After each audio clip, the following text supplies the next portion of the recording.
Do you believe fundamentally that he is an authoritarian, an autocrat? Do you believe that he is a racist? And if you believe either of those things, how could people in power in Mexico do business with him?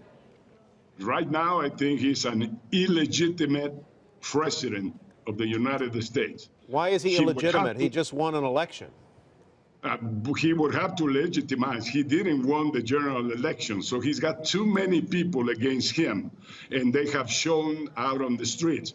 But anyway, in Mexico, we can be rude also. As I said, we're strong now. We're going to defend our people wherever they are, in Mexico or outside of Mexico in the United States. We're not going to let this guy to offend them anymore, to offend their dignity, and more so to deny the enormous contribution they make to U.S. economy.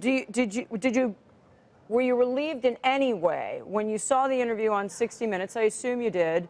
When she asked, you're going to round up all these illegal immigrants, he said, we're going to focus on the ones who committed crimes.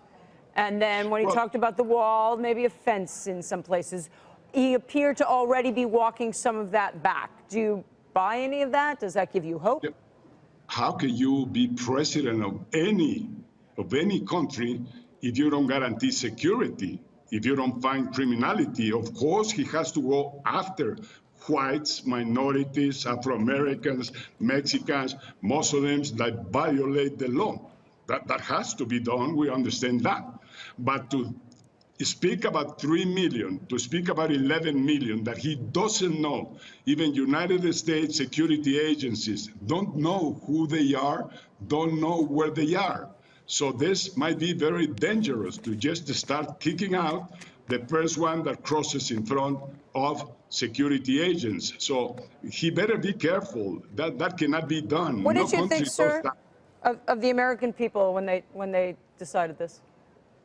Well, I think the American people, the ones who voted for him, he cheated them. He told them so many promises, like a real populist, that he will never be able to comply. I think we should register today the unemployment rate in the United States and compare it with next year's. I'm sure that the pretty good condition on employment that President Obama is leaving, he will not sustain. And let's check next year, whereas if he imposes a 35% tax on imports of automobiles to the United States, I don't want to speak again about a bankruptcy for General Motors or Ford Motor Company. They cannot compete manufacturing in the United States. So this guy has to open his eyes, invite real people, not the ones he invited, real brain people, talented people, and experienced people. Certainly the numbers will tell the story, and there'll be plenty of people looking at exactly what you pointed to, unemployment rates, growth rates, and so forth, to see whether whatever he is able to get done. And I take your point that a president's power is not unlimited, and there are 3 branches of government here. If the U.S. becomes a less reliable trading partner or a less robust trading partner with Mexico, what does Mexico do? Who takes our place? Okay, Mexico has 43 trade agreements. We have become, through NAFTA, very competitive. Nobody can produce and manufacture right now better at a lower cost and higher quality than what we do in Mexico. I just came back from Dubai and from the Emirates visiting, and they are more than willing that we build a bridge, and we're going to do it here in Central Fox next March. How can we trade among ourselves without the United States? So many opportunities will rise.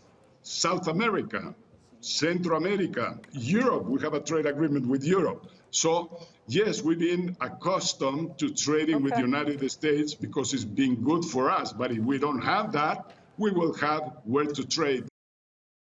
Hey there, thanks for checking out CNBC on YouTube. Be sure to subscribe to stay up to date on all of the day's biggest stories. You can also click on any of the videos around me to watch the latest from CNBC. Thanks for watching.